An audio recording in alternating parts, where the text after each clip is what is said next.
तो जय हिंद आप सभी को। मैं सुरेंद्र सिंह आपका स्वागत करता हूं द फैक्चुअल के यूट्यूब चैनल पर। तो आज हम जिस टॉपिक पे बात करने जा रहे हैं वो है इजराइल पैलेस्तीन कॉन्फ्लिक्ट। अगर बात की जाए तो ये इजराइल का फ्लैग है, आप देख सकते हैं, और ये साइड में पैलेस्तीन का फ्लैग है। सबसे पहले तो थैंक यू, आपने जो पिछली वीडियो को रिस्पांस दिया उसके लिए बहुत थैंक यू। और आप में से जिन लोगों ने इस वीडियो को नहीं देखा है तो प्लीज़ उसे जाकर देखें। इसमें हमने जो पुराने वीक की जो भी इम्पोर्टेंट करंट अफेयर्स है वो सारी इंक्लूड की हैं, जो आपके एग्ज़ाम्स के अनुसार इम्पोर्टेंट है वो सारी इंक्लूडेड है। अगर आप इसे देखेंगे तो ये आपके लिए काफ़ी हेल्पफुल होगा। तो फिर टॉपिक को स्टार्ट किया जाए तो सबसे पहले अगर हम बात करते हैं तो इजराइल और पैलेस्तीन की जो लोकेशन है वर्ल्ड के अंदर वो कहाँ पर है। तो इजराइल और पैलेस्तीन की जो लोकेशन है वो वेस्ट एशिया में है, और ये दोनों ही कंट्रीज़ वेस्ट एशिया की लास्ट कंट्रीज़ जो हैं आती हैं। टोटली वेस्ट में आप इसमें देख भी सकते हैं कि वेस्ट एशिया के अंदर इनकी लोकेशन है। और आफ्टर दीज कंट्रीज़ जो है इजिप्ट स्टार्ट हो जाता है। इजिप्ट जो है अफ्रीकन कॉन्टिनेंट का कंट्री है, तो ये आप देख सकते हैं। और इसके अंदर अगर हम देखें तो इजराइल के साथ जो कंट्रीज़ की बाउंड्री लगती है वो लेबनान है, सीरिया है, जॉर्डन है, सऊदी अरेबिया है, और इस तरफ जो अफ्रीकन कॉन्टिनेंट की कंट्री है इजिप्ट वो है।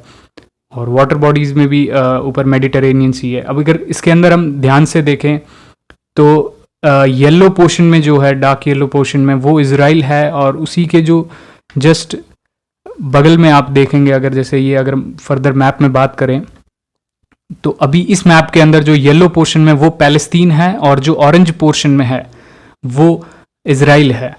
ये आप देख सकते हैं। ये इसमें भी अगर देखा जाए तो ये दो पार्ट्स हैं पैलेस्तीन के, एक वेस्ट बैंक नाम से है और दूसरा गाज़ा स्ट्रिप या जो गाज़ा लैंड एरिया है उसके नाम से है। गाज़ा स्ट्रिप इसको इसलिए कहा जाता है क्योंकि ये आप अगर ध्यान से देखेंगे तो एक काफ़ी छोटा सा पतला पट्टी जैसा एरिया है, तो इसको स्ट्रिप कहा जाता है। तो और ये पूरा एरिया गाज़ा के नाम से जाना जाता है, तो इसे गाज़ा स्ट्रिप के नाम से भी जाना जाता है। अगर हम आगे बात करें तो इजराइल और पैलेस्तीन की हिस्ट्री की, क्योंकि इस जो एट प्रेजेंट जो सिचुएशन है उसमें सबसे बड़ा रोल इनकी हिस्ट्री ही प्ले कर रही है, जिसकी वजह से इतना बड़ा इशू क्रिएट हुआ है। अगर हम बात करें 1947 की, तो 1947 में अगर इस मैप को देखा जाए तो इस मैप, और अगर उस समय की बात की जाए तो उस समय यहाँ पर कोई इजराइल नाम की कंट्री थी ही नहीं।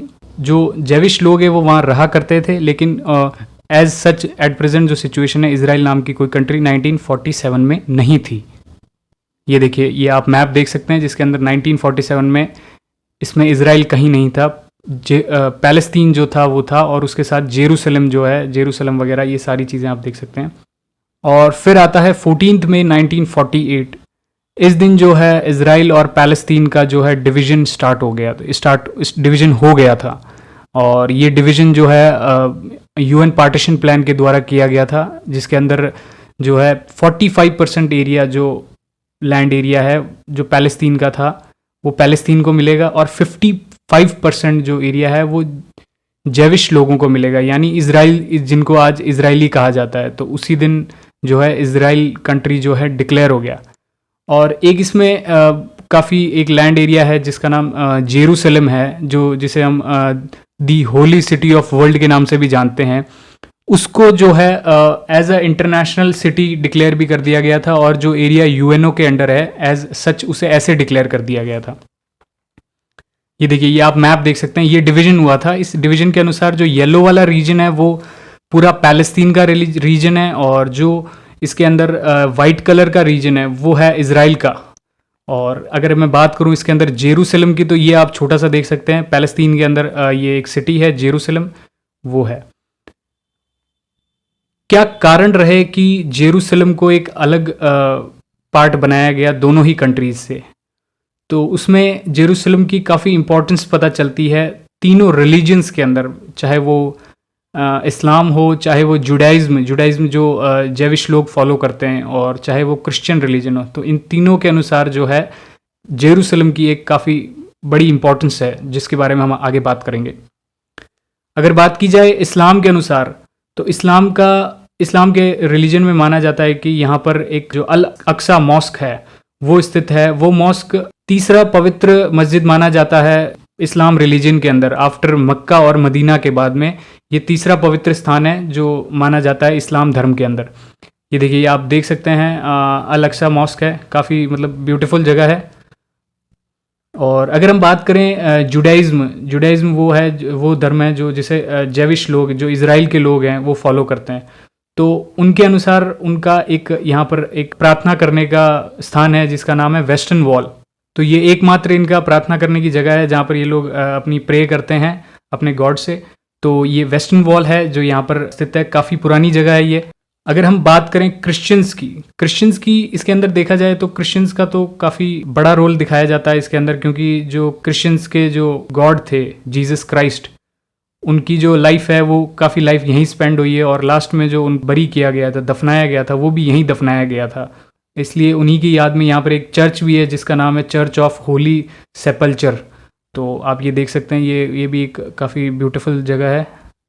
अगर हम फर्दर बात करें 1948 के बाद जो है क्या सिचुएशन रही उस इज़राइल पैलेस्तीन वाले एरिया की या फिर इज़राइल पैलेस्तीन कंट्रीज़ की, तो इसके अंदर देखा जाए तो 1948 से लेकर 1967 तक यहाँ पर काफ़ी वॉर्स चली, और स्पेशली जो वॉर थी वो जेविश लोगों और अरब कंट्रीज़ जो यहाँ पर सराउंडिंग थी, प्लस जो पैलेस्तीन था, इनके बीच में वॉर चल रही थी। तो कहीं ना कहीं ये वॉर काफ़ी लंबे समय तक थोड़े थोड़े टाइम से चलती रहीं, और इसके अंदर क्या हुआ कि जो इज़राइल है वो जीतता रहा, हर बार इज़राइल जीता है, और इज़राइल ने जो मैक्सिमम लैंड एरिया पैलेस्तीन का जो है अपने अंडर ले लिया है। अगर देखा जाए तो इन वॉर्स के बाद में आफ्टर 1967 जो है इज़राइल के पास पैलेस्तीन के पास जो है ओनली 22% लैंड बचा है, और जो 22% लैंड है उसके अंदर जो मेनली जो जगह है वो है गाज़ा और वेस्टर्न बैंक जो इनका बचा हुआ है, उस वही जगह बची है जो इनकी नॉर्थ में जो थी वो इनके पास नहीं रही। इसमें एक वॉर भी हुआ था जो 1967 में हुआ था। उस वॉर में जो है इज़राइल ने 6 अरब देशों को एक साथ डिफीट किया था और अपनी लड़ाई जीती थी। अगर अब इसमें हम देखें तो कहीं ना कहीं ये भी देखा जाएगा कि इज़राइल की जो लड़ाई थी वो सर्वाइवल की लड़ाई थी, जबकि जो अरब्स जो लड़ाई लड़ रहे थे वो उनको जीतने के लिए लड़ना था, क्योंकि इज़राइल एकमात्र ऐसा कंट्री है जहाँ पर जेविश लोग रहते हैं। तो अगर इज़राइल हार जाता तो कहीं ना कहीं जो जेविश लोग हैं उनके रहने के लिए या फिर वो उन पूरी एक कम्युनिटी की डिफीट होती और उनका सर्वाइवल भी मुश्किल हो जाता। तो इसीलिए इज़राइल की जो लड़ाई थी वो मुख्यतः सर्वाइवल के लिए थी, लेकिन जो अरब्स हैं उनको तो सिर्फ एक लैंड कॉन्कोर करना था या फिर एक एरिया कैप्चर करना था जिससे वो जो अपने अंडर ला सकें। ये देखिए, ये जो मैप है इसके अंदर आप देख सकते हैं कि कैसे टाइम टू टाइम जो है पैलेस्तीन का लैंड डिक्रीज़ होके आज जो मेजर लैंड है इस रीजन के अंदर वो इज़राइल का बच चुका है। अगर हम बात करें 1947 में जब before the UN partition plan जो पैलेस्तीन का जो मुख्य एरिया हुआ करता था, और अगर बात करें हम 1947 में जब पार्टीशन प्लान हो गया तब या बीच वाला सेकंड वाला मैप देख सकते हैं। इस मैप के अंदर जो ग्रीन रीजन है वो पूरा पैलेस्तीन का रीजन है और वाइट रीजन जो है वो पूरा इज़राइल का रीजन है, और इसमें एक बीच में येलो सा आप देखेंगे जो जेरूसलम का रीजन है। और ये जो मैप है अगला जो 1949 से लेकर 1967 तक है, इस मैप के अंदर अगर आप देखेंगे तो इज़राइल जो है काफ़ी बढ़ चुका है। जो पैलेस्तीन का नॉर्थ पोर्शन में जो एरिया ग्रीन कलर का हुआ करता था वो इज़राइल ने कैप्चर कर लिया है, और जो मेन गाज़ा और वेस्टर्न बैंक बचा है वही आज पैलेस्तीन के पास है। और एट प्रेजेंट अगर हम बात करें तो देखा जाए तो आफ्टर 2011 देखा जाए तो पैलेस्तीन के पास सिर्फ इस टोटल एरिया का 12% लैंड ही बचा था। और एट प्रेजेंट भी जो आप पिक्चर देख रहे हैं, जो लास्ट वाली पिक्चर है इसमें 4th पिक्चर, उसके अंदर सिर्फ एक गाज़ा स्ट्रिप बची है, और जो वेस्टर्न बैंक का रीजन है उसमें भी मैक्सिमम एरिया जो है इज़राइल ने कैप्चर कर लिया है। अगर इसमें मेनली बात की जाए तो इस सब के पीछे जो कारण है वो कहीं ना कहीं ये भी है कि इज़राइल जीतता रहा क्योंकि इज़राइल के पास अच्छा डिफेंस सिस्टम था। आज भी अगर बात की जाए, वर्ल्ड वाइड कंपैरिजन किया जाए तो इज़राइल के पास काफ़ी मॉडर्न वेपन्स हैं, इज़राइल के पास काफ़ी जो मॉडर्न टेक्नोलॉजी है जिससे वो इजीली इन सभी अरब कंट्रीज़ को डिफीट कर सका। इसमें एक मेजर बात ये भी सामने आती है कि जो इज़राइल है उसने कुछ रूल्स या रेस्ट्रिक्शंस लगा दिए पैलेस्तीन के ऊपर कि पैलेस्तीन जो है अपनी आर्मी नहीं रख सकता, अपनी फोर्सेस नहीं रख सकता, या फिर कोई वेपन या फिर इस तरीके का कुछ नहीं रख सकता। तो कहीं ना कहीं ये भी एक इज़राइल को प्लस पॉइंट मिला, जो पैलेस्तीन है वो मिलिट्री के नज़रिए से कभी डेवलप हो ही नहीं पाया। अगर बात करें यहाँ पर प्रेजेंट सिचुएशन कुछ इस प्रकार है कि जो सुप्रीम कोर्ट है इज़राइल की, उसने ऑर्डर दिया था जो शेख ज़रा के अंदर अरब हाउसेज़ हैं उनको डिस्ट्रॉय करने के लिए, क्योंकि ये सारे जो अरब हाउसेज़ हैं ये सारे बने हुए थे जैविश के लैंड में, जो जैविश लोग होते हैं उनकी ज़मीन पर बने हुए थे। इसलिए सुप्रीम कोर्ट ने ये ऑर्डर दिया था। ये ज़मीन जैविश लोगों ने 100-150 साल पहले खरीदी थी, लेकिन बाद में टाइम के साथ जो अरब लोगों ने इसके ऊपर घर बना लिया और वो रहने लग गए। तो इसी के ऊपर जो है सुप्रीम कोर्ट है इज़राइल की, उसने ऑर्डर निकाला कि आप इस लैंड को खाली करें और सारा जो डिस्ट्रक्शन है वो स्टार्ट कर दिया गया। ये आप देख सकते हैं ये किस प्रकार जो है डिस्ट्रक्शन शुरू कर दिया था इज़राइल की जो सरकार है उसने। ये देखिए, ये देख सकते हैं, ये इज़राइल की मिलिट्री खड़ी है सामने और ये पूरा डिस्ट्रक्शन जो भी अरब पीपल के या पैलेस्टीनियंस के जो घर हैं उन सबको तोड़ा जा रहा है।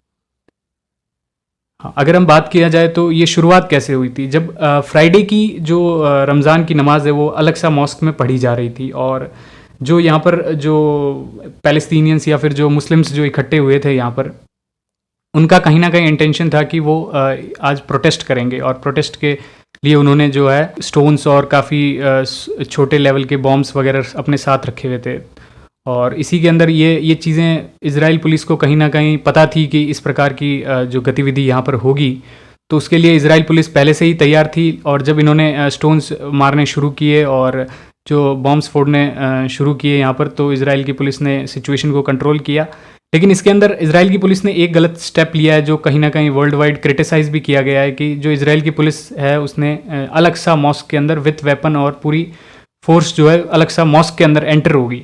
जो पूरे वर्ल्ड के अंदर जो मेजॉरिटी जो मुस्लिम कंट्रीज़ है उन्होंने इस स्टेप को क्रिटिसाइज़ किया है। ये देख सकते हैं आप, ये प्रोटेस्ट जो चल रहे थे वहाँ पर, जो पैलेस्टीनियंस हैं या फिर जो मुस्लिम्स हैं वो इज़राइल के अगेंस्ट प्रोटेस्ट कर रहे थे, जो इज़राइल की सुप्रीम कोर्ट ने डिसीजन दिया था। ये देख सकते हैं काफ़ी लोग गिरफ्तार भी हुए थे। अगर बात की जाए तो इसके बाद क्या हुआ, जो वहाँ पर एक्टिविटी हो गई उसके बाद जो एक गाज़ा के अंदर एक हमास करके टेररिस्ट ऑर्गेनाइजेशन है, उस टेररिस्ट ऑर्गेनाइजेशन ने जो है इस इज़राइल के इस एक्शन को अपोज़ किया, और इसमें उन्होंने काफ़ी सारी रॉकेट्स फायर की इज़राइल के ऊपर।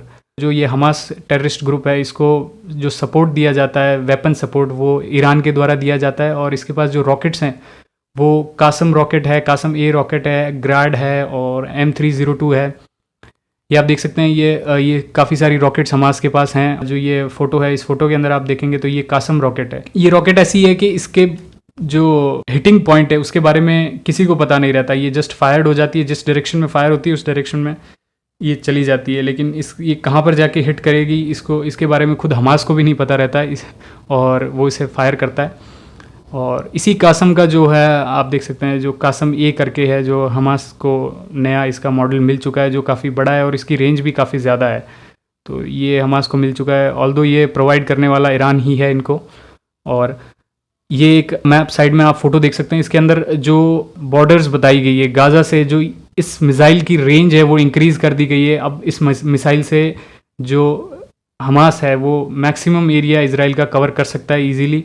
अगर एट प्रेजेंट सिचुएशन की बात की जाए तो इज़राइल के ऊपर 4000 प्लस जो रॉकेट्स हैं वो हमास ने फायर कर दी है गाज़ा सिटी से, और जिसके अंदर काफ़ी कैजुअल्टीज़ हुई हैं, और 500 प्लस जो रॉकेट्स हैं वो मिस फायर्ड हुई हैं इसके अंदर, और इज़राइल के 12 लोग जो मारे गए। इसके अंदर जो इज़राइल का एक वेपन सिस्टम है, जो एयर डिफेंस सिस्टम है, वो है आयरन डोम सिस्टम। ये एक बहुत ही एडवांस्ड एयर डिफेंस सिस्टम है, जिसकी वजह से बहुत ही कम कैजुअल्टीज़ हुई हैं इज़राइल के अंदर। अगर देखा जाए तो 4000 प्लस रॉकेट्स फायर होने के बाद भी 12 लोग ही मारे गए हैं।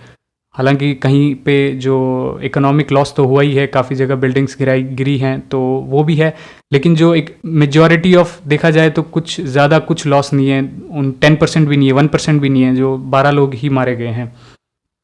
अगर बात की जाए तो पैलेस्तीन की, तो पैलेस्तीन में काफ़ी सारी एयर स्ट्राइक्स जो हैं इज़राइल ने की हैं, और उसके अंदर 230 प्लस पैलेस्तीनियंस मारे गए हैं, जिसके अंदर 65 तो चिल्ड्रंस बताए जा रहे हैं, और देखा जाए तो इज़राइल का कहना है कि इसमें 100+ जो है हमास के टेररिस्ट भी मारे गए हैं। जो एज़ मैंने पहले भी आपको कहा है कि पैलेस्तीन के पास कोई फोर्स नहीं है एज सच, उनके डिफेंस के लिए सिर्फ हमास जो ऑर्गेनाइजेशन है, टेररिस्ट ऑर्गेनाइजेशन, वही है। और इसी के अंदर एक इंडियन वुमेन है जिनका नाम है सौम्या संतोष, जो केरला से बिलोंग करती हैं। इनकी भी मृत्यु हो गई। ये इज़राइल में रहती थी और वहाँ काम करती थी। 30 वर्षीय सौम्या संतोष जो है, इनकी मृत्यु हो गई, जो रॉकेट हमास के द्वारा फायर किया गया।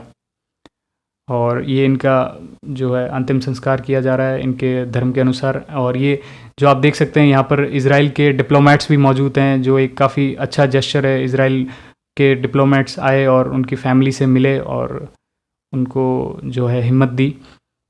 ये इस प्रकार का डिस्ट्रक्शन हुआ है, स्पेशली जो गाज़ा वाला एरिया है उसके अंदर जो बिल्डिंग्स हैं जो इज़राइल ने एयर स्ट्राइक्स की हैं उसके अंदर गिराई हैं। ये आप देख सकते हैं, ये बिल्डिंग पूरी गिर चुकी है और ये ऐसे ब्लास्ट्स हुए हैं जो एयर स्ट्राइक्स कंडक्ट हुई हैं।